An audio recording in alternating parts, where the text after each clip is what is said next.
Dan kita boleh bersyukur hari ini kita boleh mendengarkan firman Tuhan dengan judul akses kehidupan. Akses. Akses itu adalah jalan, adalah cara, adalah link kehidupan kita semua. Ya. Bicara soal akses ini, sewaktu saya harus warawiri dari Jawa Tengah ke Jakarta masa pandemi 2020, ya, semua jalan-jalan itu ketat pengawasannya, ya kan? Kan tidak boleh bebas waktu itu. Sekarang udah bersyukur kita sudah ya mulai pemberani-pemberani ya di dalam Tuhan, tetap prokes ya. Kalau dulu dilanda ketakutan, tapi karena akses saya ada, saya lancar-lancar saja. Saya buat surat tugas, ya, karena saya punya kompetensi untuk menandatangani surat tugas itu untuk berjalan kemana begitu. Jadi kalau saya ditanya, saya tunjukkan surat tugas itu. Saya sedang bertugas, ya kan? Cap tanda tangan. Itu namanya akses. Lancar-lancar saja perjalanan itu. Orang-orang terheran kok Bapak bisa lalu lintas terus, akses. Ya, ada akses di situ. Bayangkan kalau sekarang misalnya kita punya urusan sesuatu yang sudah harus beres misalnya tapi diperlambat. Kalau kita punya akses kepada penguasa, ya, kita terangkan seperti itu, saya udah penuhi semua, ya, tinggal dibereskan saja. Nah, itu akan lancar. Kenapa? Karena ada akses. Hidup itu adalah bicara soal akses. Kalau tidak punya akses ya mentok. Kalau punya akses ya berjalan. Ya kan? Apapun itu semua akses. Akses yang harus kita pegang. Itulah firman Tuhan yang memberkati kita hari ini. Dibuka Yohanes 10 ayat 9 sampai dengan 10.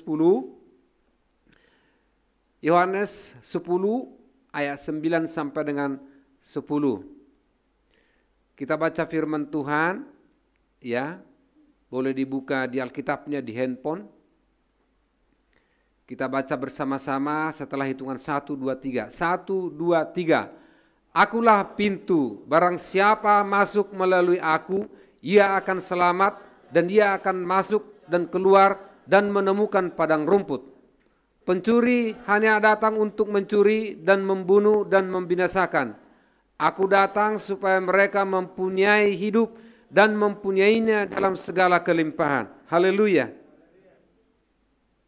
Ini adalah akses, pintu. Ya, kalau orang bangun rumah, kalau misalnya dibangun rumahnya besar atau kecil atau terserah, lupa membangun pintunya, nggak ada pintu. Mau jadi apa rumah itu? Setiap pemilik rumah dan tamu harus memanjat. Pintu itu penting. Ya, pintu itu sangat penting, penting sekali. Makanya Yesus karena pentingnya pintu itu, maka dia berbicara, akulah pintu. Ya, ada beberapa poin yang kita dengarkan hari ini. Yesus itu pintu, Yesus itu Tuhan. Dia membawa kita ke padang rumput dan kita diberikan segala kelimpahan. Haleluya. Ya. Karena pintu itu penting supaya kita mengerti Yesus itu luar biasa, maka dikatakan akulah pintu, kata Tuhan Yesus. Yang bisa mengatakan seperti ini adalah orang-orang yang punya power. Yang orang-orang yang punya kuasa. Ya. Maka dia berkata akulah pintu. Kalau Yesus tidak punya power, tidak bisa mengatakan demikian. Iya kan? Yesus itu adalah Tuhan. Jadi yang pertama Yesus itu pintu. Kenapa dia mengatakan demikian? Karena Yesus itu adalah Tuhan. Dia Tuhan. Ya, dia Allah. Ini banyak dipertanyakan orang, apakah Tuhan itu, Yesus itu Tuhan? Iya, dia Tuhan. Dia Allah. Dalam Yohanes 13 ayat 13, gampang mengingatnya kan? Ya. Di mana tertulis Yesus itu Tuhan? Dalam Yohanes 13 ayat 13, dia berkata, kamu menyebut aku guru dan Tuhan, dan katamu itu tepat, sebab memang akulah guru dan Tuhan. Iya kan? Dia berbicara kepada Farisi itu dengan tegas, memang dia Tuhan. Dia Allah. Jadi kalau ada orang-orang berdebat soal ketuhanan Tuhan Yesus, memang dia Tuhan. Maka dia katakan, akulah pintu. Yang hari ini kita sedang masuk ke pintu itu. Lewat ibadah ini. Haleluya, beri kemuliaan untuk Tuhan. Sekarang kita sedang masuk ke pintu itu. Saudara-saudara datang ke gereja beribadah, sedang berjumpa dengan pintu itu. Pintu itu terbuka. Yesus itu terbuka. Dia tidak pernah tertutup. Tuhan itu Allah. Dari dulu sudah sering disebut-sebutkan bangsa Israel. Kalau dalam Yosua 22:34 dikatakan, dan Bani Ruben dan Bani Gad menamai mezbah itu saksi, karena inilah saksi antara kita bahwa Tuhan itu Allah. Jadi sejak dari dulu bangsa Israel sudah menyebutkan Tuhan itu Allah, Allah itu Tuhan, Allah tunggal, ya kan? Nah itu jangan menjadi perdebatan, ya. Allah itu Tuhan, Tuhan itu Allah. Mereka buat mezbah waktu itu sebagai saksi mengatakan bahwa Tuhan itu Allah. Jadi Yesus yang kita sembah adalah pintu akses kemana saja. Dialah akses kehidupan itu, dialah akses ke padang rumput itu, dialah akses kemana saja. Dia punya kuasa untuk itu.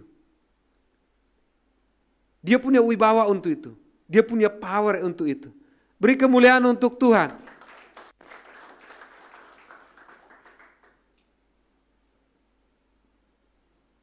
Ada beberapa prinsip dasar yang harus dimiliki, ya.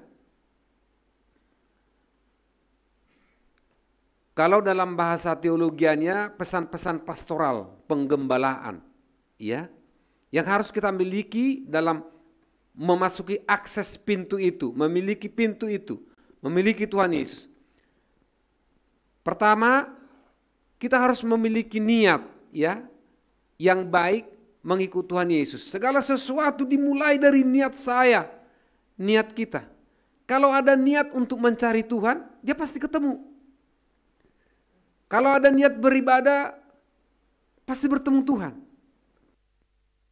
Kalau ada niat membaca firman Tuhan, pasti firman itu berkuasa. Karena segala sesuatu hidup ini dimulai dari niat. Orang mau mencuri dimulai dari niat jahat. Iya kan? Orang mau berbuat baik, mengasihi yang lain, mengulurkan tangan, dimulai dari niat. Moral pertama, kita harus memiliki niat yang baik untuk mengikut Tuhan Yesus, niat kepada Tuhan. Harus ada niat, di mana saja kita berada, bukan hanya dalam kebaktian. Di mana saja berada. Dulu saya bertugas sebelum ada ruangan saya tersendiri, ya. Saya kalau terdorong untuk berdoa, kan di ruangan banyak orang. Bagaimana mau berdoa lipat tangan dilihat orang? Saya pergi ke toilet. Bukan buang air di sana. Saya berdoa di sana. Tuhan melihat hati dan niat kita. Tidak lama dari itu, saya bekerja, saya promosi, lalu saya punya ruangan khusus, spesial hanya saya. Ya tak? Kalau masuk ke situ harus diketok dulu. Jadi kalau saya berdoa, bebas dong. Tuhan lihat niat kita. Ini anakku itu punya niat untuk berdoa. Saya kasih dia ruangan tersendiri. Ya, ruangan tersendiri, ya. Orang kalau punya karir, direktur, apa, komisaris itu biasa punya ruangan tersendiri, khusus. Berdoa di situ. Saudara-saudara, Tuhan melihat niat kita sebetulnya. Adakah hati kita merindukan Tuhan itu, mencari Tuhan itu? Niat ini dulu. Kalau sudah ada niat, langkah, lalu Tuhan berkenan. Apa pintu? Kata Tuhan Yesus. Kita harus membaca dan Tuhan itu harus menjadi gaya hidup kita. Kita harus membaca. Kita harus punya niat membaca firman Tuhan. Ya, karena firman itu adalah Tuhan sendiri. Ingat ineransi. Seluruh Alkitab, Kejadian sampai Wahyu adalah firman Tuhan.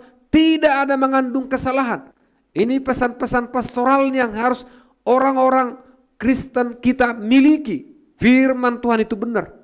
Sebab kalau ragu di situ, ya Tuhan juga akan ragu. Orang dilihat hati kita ragu kok. Ya, berjumpa dengan Tuhan ragu, ibadah ragu, baca firman Tuhan ragu. Oleh karena itu, kalau ada kita punya ibadah-ibadah jom, ya, ibadah tengah minggu, ibadah doa persiapan, niatmu dilihat Tuhan di jom itu.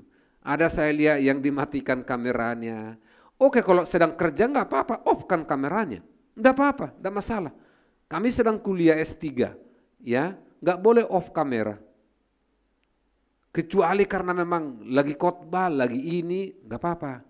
Lalu mau ke toilet, mau nggak? Kalau kita mau ke toilet, kita bilang, Pak dosen mohon izin saya mau ke toilet. Sampai segitunya. Dosen saya itu masih lebih muda-muda dari saya. Tapi kalau saya ke toilet, di Zoom itu saya, Bapak dosen izin saya mau ke toilet. Etika ada. Jadi hari Rabu depan kita akan ibadah Zoom. Kalau saudara-saudara karena memang kerja harus mengikuti ibadah, nggak apa-apa. Buat di situ saya off kamera, sedang bekerja, nggak apa-apa. Sedang nyetir, nggak apa-apa, off kamera. Sedang rapat, nggak apa-apa, off kamera. Pakai ini. Saya akan melihat hari Rabu, siapa lagi yang tutup-tutup kamera itu. Ada apa yang ditutup-tutup itu? Niat kita. Lihat saudara-saudara kita yang lain di Zoom itu, dia makin senyum apa enggak ya? Harapan kita makin senyum, makin ceria kan gitu ya. Buka, ya. Saya lihat satu-satu itu. Karena saya hostnya kan. Mudah-mudahan ke depan-depan saya enggak hostnya lagi. Karena kadang-kadang saya buka itu Zoom sedang serius berdoa. Ada orang masuk, saya harus terima. Ya, disiplin. Karena niat kita dilihat Tuhan. Kita tidak bisa bermain-main kepada Tuhan, saudara-saudaraku. Manusia boleh kita permain-mainkan. Manusia boleh kita berspekulasi, ya, tapi Tuhan kan melihat niat hati kita. Maka sesungguhnya orang-orang yang percaya kepada Tuhan adalah orang-orang yang tulus dan ikhlas karena Tuhan melihat niat kita pertama. Haleluya.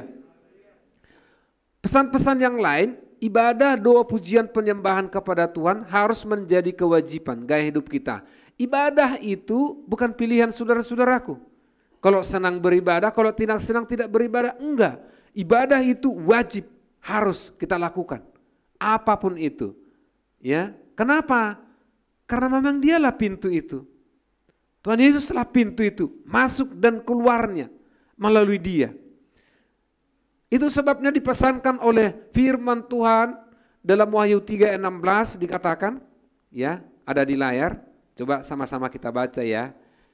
Wahyu 3 ayat 16, 1, 2, 3. Jadi karena engkau suam-suam kuku dan tidak dingin atau panas, aku akan memuntahkan engkau dari mulutku. Ini tegas Tuhan. Orang-orang yang mengikut Tuhan suam-suam kuku, tidak dingin, tidak panas. Tuhan mengatakan aku muntahkan. Apa artinya? Memang kita mengikut Tuhan harus dengan sekuat tenaga, dengan sekuat kemampuan. Karena Dia adalah number one. Tuhan itu nomor satu. Artinya kita tidak boleh bermain-main menghadap Tuhan. Karena apa yang di hati kita dilihat Tuhan. Apa di lubuk hati kita dilihat Tuhan. Tulus ikhlas saja kepada Tuhan. Ya, maka sesungguhnya kita adalah orang-orang yang luar biasa. Karena Tuhan mengkader anak-anaknya menjadi orang yang luar biasa. Ya, artinya kalau panas ya panas. Ya, kalau bekerja ya bekerja. Kalau melayani ya melayani. Kalau punya karir ya punya karir. Kalau mengurus rumah tangga. Ya kan? Tidak boleh setengah-setengah. Ini orang setengah-setengah dimuntahkan Tuhan. Saudara-saudara, bersyukur kita hari ini dilawat Tuhan, dinasihati Tuhan. Hidup kita harus benar-benar punya niat untuk mencari Tuhan. Haleluya. Jadi yang pertama tadi, akulah pintu kata Tuhan Yesus. Yang kedua dikatakan, dialah keselamatan itu. Tuhan Yesuslah keselamatan itu. Ya.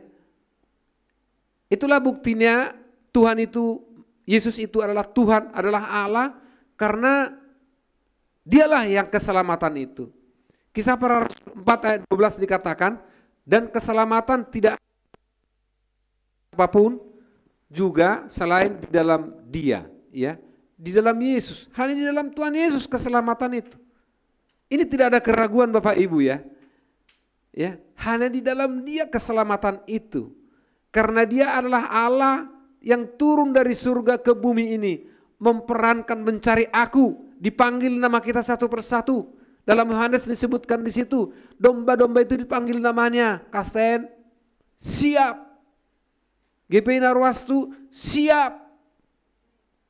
Harus siap. Karena Dia berkata, akulah gembala, gembala yang baik. Karena Dia gembala yang baik, maka Dia figur satu-satu kita. Ya, bolehlah figur orang-orang, tokoh-tokoh, ya, pelayan-pelayan Tuhan, boleh difigurkan. Tetapi figur utama di atas segala figur adalah Tuhan Yesus. Kenapa? Dia gembala. Saya senang, saya dulu masih membuat poster-poster di kamarnya pemain-pemain bola Inggris, menjadi idolanya. Saya bilang, ada nggak hubungan darahmu dengan pemain bola ini? Nggak ada. Adakah hubungan kebangsaanmu? Nggak ada. Ini figurmu, iya. Kenapa bukan Tuhan Yesus buat figurmu? Iya kan? Orang tidak kena kenal dia pemain bola itu. Kapan-kapan dia juga berhenti main bola kok. Ya kan? Nah, kalau figur yang kau lihat di dunia ini ada, orang tuamu figurmu. Bapak mama kan cukup figur, saya bilang. Ya kan? Kita mengurus kalian, kita berjuang, doa, melayani, ya, mengurus negara segala semua, kan cukup jadi figur. Kenapa orang yang tidak dikenal? Firman Tuhan mengatakan hari ini kita buat Tuhan Yesus menjadi figur kita. Beri kemuliaan untuk Tuhan.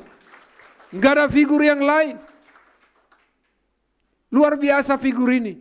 Luar biasa pintu ini. Selami ajaran-ajarannya. Luar biasa. Enggak ada duanya.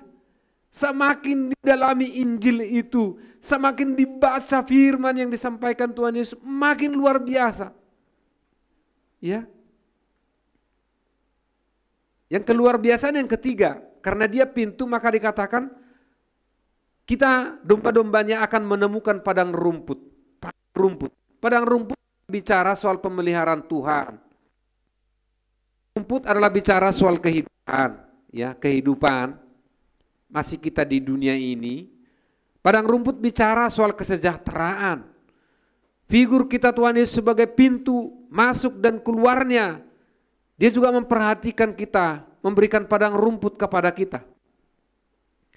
Ia membimbingku, ya, kan demikian lagu pujian dalam Mazmur 23. Tuhan adalah gembalaku, takkan kekurangan aku. Dia membaringkan aku di padang yang berumput hijau. Dia membimbingku ke air yang tenang. Dia menyegarkan jiwaku. Luar biasa kan? Dia membimbingku. Kenapa orang tidak tenang dalam hidupnya? Saya mempelajari orang-orang yang tidak tenang dalam hidupnya karena dia tidak ikut bimbingan Tuhan. Bimbingan Roh Kudus. Dia membimbing dirinya sendiri. Ya, dia membimbing dirinya sendiri, apa kata hatinya itu diperjuangkan, akhirnya marah-marah, ya kan? Hidup Tuhan yang membimbing kita, ikuti bimbingannya supaya masuk ke padang rumput itu. Sebab dia tidak hanya menjanjikan sorga itu di kemudian hari, tapi dia juga menjanjikan padang rumput kepada domba-dombanya. Mari kita percaya, mari kita yakini, mari kita ikuti bimbingannya supaya kita masuk ke padang rumput yang hijau, yang Tuhan memelihara hidup kita itu. Yang keempat, ini poin yang terakhir, supaya mereka mempunyai hidup dalam segala kelimpahan. Kita mempunyai hidup dalam segala kelimpahan. Sesungguhnya inilah yang kita cari. Orang kadang-kadang salah mengertikan kelimpahan itu harta berlimpah-limpah. Kalau Tuhan percayakan itu, katakan yes. Karena Tuhan akan memakai engkau menjadi berkat, saluran berkat kepada orang-orang lain. Itu jelas. Ya, itu jelas. Bagi Tuhan tidak ada yang mustahil. Tapi dilihat niat kita. Kalau ku percayakan anak-anakku ini menjadi kaya, jangan-jangan dia nanti berpoya-poya. Tuhan sudah tahu. Aku ke depan Tuhan sudah tahu. Kita ke depan bagaimana sudah tahu. Sudah tahu. Bukan hanya besok. Kita hanya membaca hari ini. Saya hanya membaca wajah bapak-bapak sekalian. Saya membacanya hari ini ceria. Ya, sedang percaya kepada Tuhan. Itu yang bisa saya baca. Tapi kalau Tuhan sudah tahu the next. Apa saya bagaimana. Kecintaan saya. Pelayanan kita. Patriotisme kita kepada dia. Dia udah tahu kok. Kapan kita mati dia udah tahu. Makanya jangan terlalu khawatir. Ya. Corona iya. Protap kesehatan tetap. Nyawa itu di tangan Tuhan. Beri kemuliaan untuk Tuhan.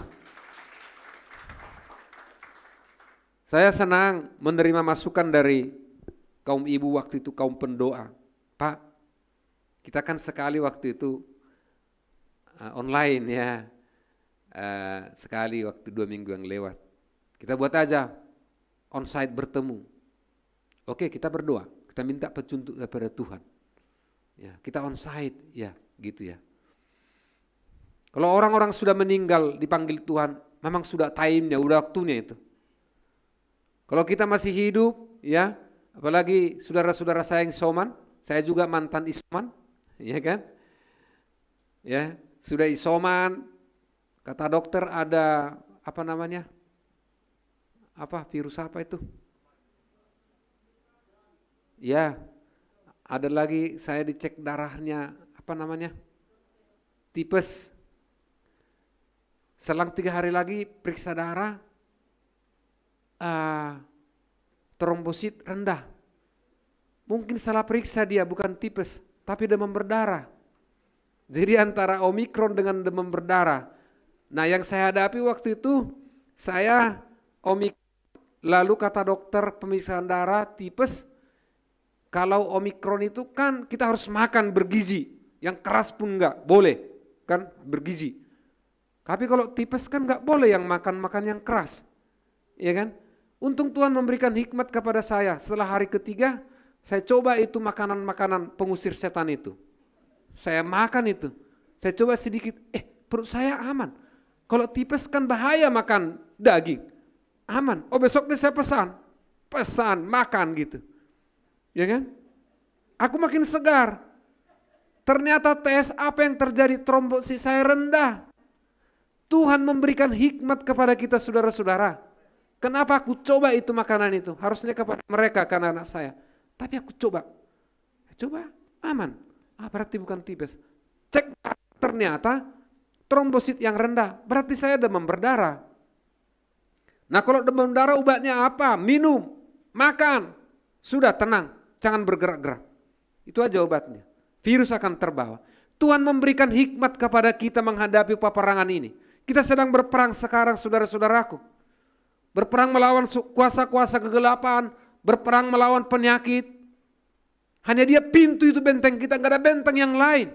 Oleh karena itu jangan sampai setengah-setengah hati mengikut Tuhan. Haleluya. Apa yang menjadi aplikasi daripada pintu akses kehidupan ini? Aplikasinya Kolose 2 ayat 7 sampai 8, ya. Kolose 2 ayat 7 sampai dengan 8 dikatakan demikian. Hendaklah kamu berakar di dalam Dia dan dibangun di atas Dia. Hendaklah kamu bertambah teguh dalam iman yang telah diajarkan kepadamu. Dan hendaklah hatimu melimpah dengan syukur. Hati-hatilah supaya jangan ada yang menawan kamu dengan filsafatnya yang kosong dan palsu, menurut ajaran turun-temurun dan roh-roh dunia, tetapi tidak menurut Kristus.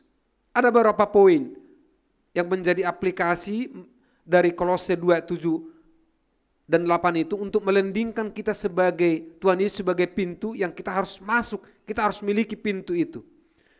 Kamu harus berakar di dalam Dia dan dibangun di atas Dia. Kita harus berakar di dalam Tuhan Yesus, berakar, bertumbuh dalam Tuhan Yesus. Jangan berakar dalam kepahitan. Kalau berakar dalam Tuhan Yesus tidak ada kepahitan. Musuh pun diampuni. Musuh dijumpai untuk berdamai, saudara-saudaraku. Serius. Hanya oleh Roh Kudus yang bisa membuat orang-orang menjumpai musuhnya. Berdamai. Saya sering merenungkan ini. Sampai Tuhan Maranatha datang menjemput kita semua. Saya tidak punya musuh di dunia ini. Bagaimana caranya? Kita rangkul musuh kita. Tuhan memampukan itu kepada kita. Enggak ada ilmu dunia memampukan itu. Hanya Roh Kudus yang memampukan itu. Kita jumpai mereka. Ya, kita jumpai. Dengan cara, tentu ada strategi, baca situasi, baca momen, ya. Jangan dipikirnya karena kita takut menjumpai musuh-musuh kita, apalagi musuh itu misalnya pemegang jimat-jimat, pemegang setan-setan, kita jumpai dia pikir kita takut. Enggak, tapi mau kita katakan, Tuhanku mengajarkan aku mengasihi saudara-saudara. Kira-kira itu pesan moralnya. Maka harus ada strategi, baca situasi kapan masuk kepada musuh-musuh itu. Karena Tuhan mengajarkan demikian. Kalau anak-anak, ya keluarga-keluarga, ya keluarga-keluarga, ajak anak-anak, ajak suami istri datang ke gereja. Ayo ke gereja yuk. Siapa tahu ada keluarga yang sedang misalnya sedang dilanda badai angin sepoi begitu ya. Iya kan? Kurang kedekatan gitu, ya. Saya mempelajari keluarga-keluarga itu, saya pelajari keluarga-keluarga teman-teman, keluarga saya ya. Kalau orang yang serius dengan Tuhan itu, ya baik-baik saja, harmonis-harmonis saja. Orang-orang yang sungguh-sungguh melayani itu saya lihat diberkati Tuhan penuh dengan damai. Tapi ya ada keluarga-keluarga yang ya jauh dari Tuhan begitu. Ajak datang kepada Tuhan. Ya, para pemuda untuk mengetahui sahabatmu itu adalah sahabat sejati, sampaikan firman Tuhan. Kalau dia alergi dengan firman Tuhan, dia bukan sahabat sejati, dia hanya teman. Ya, kalau orang disampaikan firman Tuhan alergi, menolak, oh itu dipertanyakan. Firman Tuhan ditolak, bagaimana keimanannya? Itu harus dipertanyakan itu. Ajak dia ke gereja, ya, keluarga, ajak sama-sama ke gereja gitu. Kalau dia menolak, sampaikan kabar baik. Atau sabar, tetap sabar ya. Kita Roh Kudus, makanya ada buah Roh Kudus, kesabaran. Kesabaran yang mengalahkan itu semua, ya. Sabar itu akan kalah. Kenapa? Karena sabar, ya. Oleh karena itu, bangun persahabatan-persahabatan, bangun keluarga yang berakar kepada Tuhan Yesus. Ya. Dibangun berakar di atas Tuhan Yesus. Hanya itu saya lihat keluarga yang kokoh, yang dibangun berdasarkan Allah. Kalau nggak dibangun berdasarkan Allah, saya lihat keluarga-keluarga itu hari ini istrinya satu, besok dua, dan seterusnya, nggak tahu bagaimana, nggak tahu, ya, nggak tahu. Nah, saudara-saudara yang kekasih dalam nama Tuhan Yesus Kristus, mari kita bangun keluarga kita masing-masing dengan baik, dengan berakar kepada Dia, kepada pintu, kepada Tuhan Yesus. Dan hatimu melimpah dengan syukur, ya. Hati kita harus melimpah dengan syukur, tidak ada yang lain. Jangan melimpah dengan ngedumel, jangan melimpah dengan marah-marah, jangan melimpah dengan kesal, ya, tapi melimpah dengan syukur. Kita menghembuskan napas hari ini, syukurnya luar biasa. Jangan tunggu punya mobil banyak, punya rumah baru bersyukur, enggak. Ya, hari ini, Tuhan, aku ada napas hari ini. Ya, terima kasih Tuhan. Itu saja syukurnya, ya, bersyukur. Itu aplikasinya, Tuhan Yesus sebagai pintu, berakar, kita bersyukur.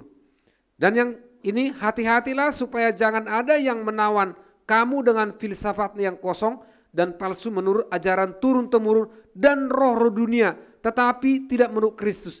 Itu filsafat yang kosong itu adalah menurut ajaran turun-temurun dari nenek moyang, ya. Awal corona itu saya ditelepon teman saya, ya, Dia bilang gini, itu corona itu obatnya leluhur itu katanya. Leluhur, saya udah tahu kalau dibilang gitu, leluhur.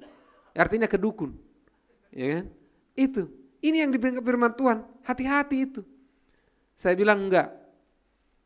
Saya percaya dengan Tuhanku karena kebetulan berbeda kita. Saya tegas, saya percaya dengan Tuhanku, saya dijagai. Saya tidak akan ke situ gitu. Hati-hati.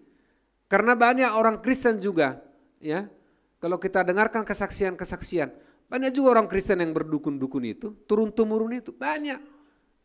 Mintalah petunjuk dari ini. Celaka saudara-saudaraku. Minta petunjuk hanya dari Tuhan. Minta rezeki hanya dari Tuhan. Minta masa depan hanya dari Dia. Kami punya karyawan waktu minggu kemarin. Saya mendengarkan supaya laris ini usaha, lalu ditaburkan di situ darah ayam. Saya panggil dia dengan halus saya ngomongnya. Ya. Kebetulan berbeda. Saya bilang, kita harus menyembah Tuhan, menyembah Allah, rezeki hanya dari Dia. Tidak ada dari lain. Hanya dari Dia. Kalau kita kerja baik dan direstui Tuhan, semua pelanggan akan senang, akan enjoy, akan tenang. Kenapa? Karena hanya Tuhan yang menjamah hati. Gitu. Sampai ke situ harus kita sampaikan.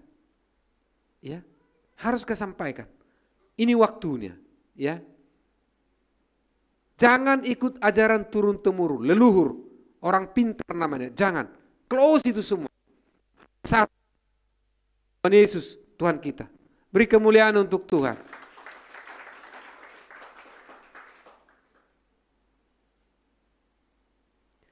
Lalu apa akses kehidupan itu? Ini yang terakhir ya.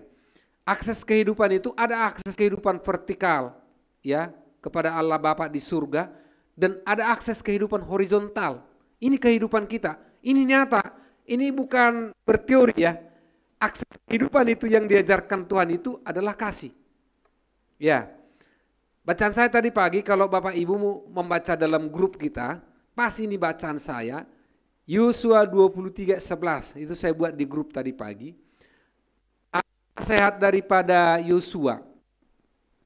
Nasihat Yosua kepada bangsa Israel karena Yosua sudah lanjut usianya, artinya sudah mau berpisah, ya.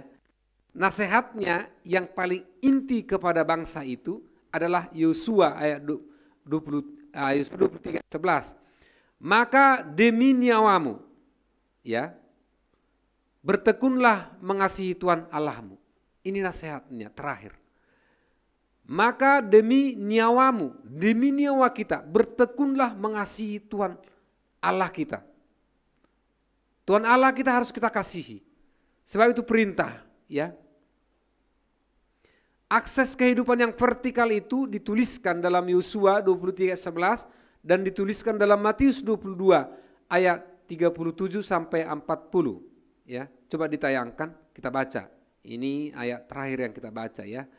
Matius 22 ayat 37 sampai 40. Jawab Yesus kepadanya, kasihilah Tuhan Allahmu dengan segenap hatimu dan dengan segenap jiwamu dan dengan segenap akal budimu.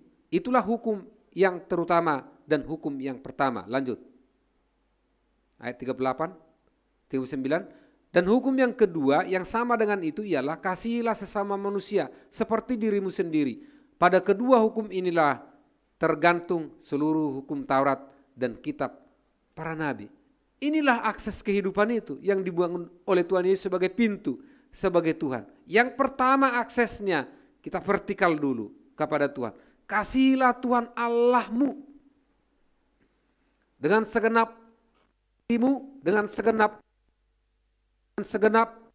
akal budimu, dengan segenap kemampuanmu. Utama kehidupan itu, ya. Inilah akses kehidupan itu. Lalu orang-orang yang mengasihi Tuhan harus mengasihi orang-orang yang horizontal, manusia, seperti salib itu ke atas dan ke samping. Maka dikatakan kasihilah sesama manusia seperti dirimu sendiri. Orang-orang yang bisa praktekkan ini, inilah yang masuk orang-orang padang rumput, ya. Tidak ada orang-orang sukses yang tidak mengasihi orang lain. Ya, tidak ada orang-orang pengusaha besar yang tidak mengasihi orang lain. Dia mengasihi orang-orang. Pertama adalah kasih kepada Tuhan, kemudian teraplikasikan kepada kasih kepada sesama manusia. Dimanapun kita akses ini harus kita pegang. Inilah akses kehidupan kita, apapun kita kondisinya. Dimanapun kita berada, niat kita mengasihi Tuhan. Niat yang pertama. Lalu kita aplikasikan kasih kepada Tuhan itu kepada sesama manusia. Sebagai penutup, ada 2 poin penting. Yang pertama, miliki niat, ya. Kita miliki niat untuk menempuh akses kehidupan, yaitu Tuhan Yesus. Kita harus miliki niat kita di mana saja berada. Mau di jalan, mau di kantor, mau di rumah, mencari Tuhan Yesus. Itu niat itu. Niat itu yang diberkati oleh Tuhan. Kalau tidak punya niat, maka tidak akan berjumpa dengan Tuhan. Makanya kalau kita lihat di YouTube itu, ada orang yang berjumpa dengan Tuhan Yesus. Melalui mimpi, melalui sinar, banyak cara Tuhan. Kenapa? Ada niatnya. Ya, kita miliki niat ini. Yang kedua, Yesus itu sebagai Tuhan, dialah pintu akan memelihara hidup kita. Keselamatan yang diberikan kepada kita. Membuka akses kehidupan. Padang rumput, hidup yang kekal, yaitu surga yang sudah disiapkan untuk orang-orang percaya.